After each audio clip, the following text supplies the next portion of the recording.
የተፈታ ሰው የጌታ ነው። ዓለምን ክዶ የሚከተለው ለአህያይቱ የተደረገው በመጨረሻ ደግሞ ላንተ ነው። አይታው የማታውቅ የክብር ቀኗ ያኔ ነበረ መላው ዘመኗ። ለእኔም ላንተ አንድ ቀን አለ በቀራንዮ እርሱ በዋለ።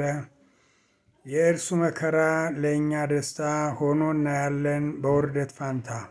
በሆሳዕና ልብስ ያነጠፉ በስቅለቱ ቀን እየገረፉ ይሰቀላሉ እንደ ወንበዴ። የሰዎች ነገር እንዲህ ነው እንዴ? ቡሩክ ባሉበት መልሰው ርጉም ሎቱ ስብሐት ለዘለዓለም። ሰው የተባለ ግብሩ እንዲህ ነው። አንድ ቀን ሲሾም ወዲያው ሲያወርደው አወይ የሰው ዘር የወደቀው። ከሀ እስከ ፐ ተለዋዋጭ ነው። መቅደሱ ይቀደስ። መቅደስ ሲገባ ያየውን ሸቀጥ ቤተ መቅደሱ ሆኖ ያለቅጥ አይተናልና እጅግ ተቆጣ። አይቶታልና እጅግ ተቆጣ።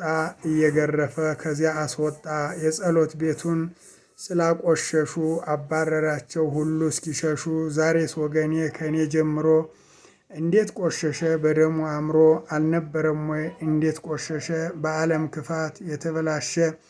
አሁን እንንቃ ሕይወት ይታደስ። የሰማ ሁሉ ፈጥኖ ይመለስ። መታደስ ሲባል የሚቆጣ ሰው ልብሱን ሳያጥብ እንደሚኖር ነው። በመንፈስ ቅዱስ ሰው ቢመላለስ የቀና መንፈስ በውስጤ አድስ ብሎ ቢጸልይ እንደ ዳዊት ይህ እኮ ነበር ተሐድሶ ማለት። ፈሪሳውያን ሰምተው ተቆጡ። ለፈጣሪያቸው ክብርን ቢያመጡ እንደተጻፈ አላስተዋሉም። ከፍጥረት ሁሉ ምስጋና ለእርሱም እንደሚገባው ተቸግረዋል። ዝም በሉ ቢሉ ዝም የሚል ጠፍቷል። በቢታንያ ምን ይሆን? በቢታንያ አደረ ገብቶ በመንገዱ ሲያልፍ በለሷን አይቶ ፍሬ ፈልጎ ስላጣባት ወዲያው ደረቀች ስለረገማት። የእምነት ፍሬ ከስንቶች ይገኝ? አሁን እንንቃ ተው አንሞኝ። ፍሬ አልባ ሕይወት አያስከብርም ደግሞ ከቅጣት አያስጥለንም። ተራራን የሚያፈርስ እውነተኛ እምነት ይገኛል ከሰው በእግዚአብሔር ምሕረት።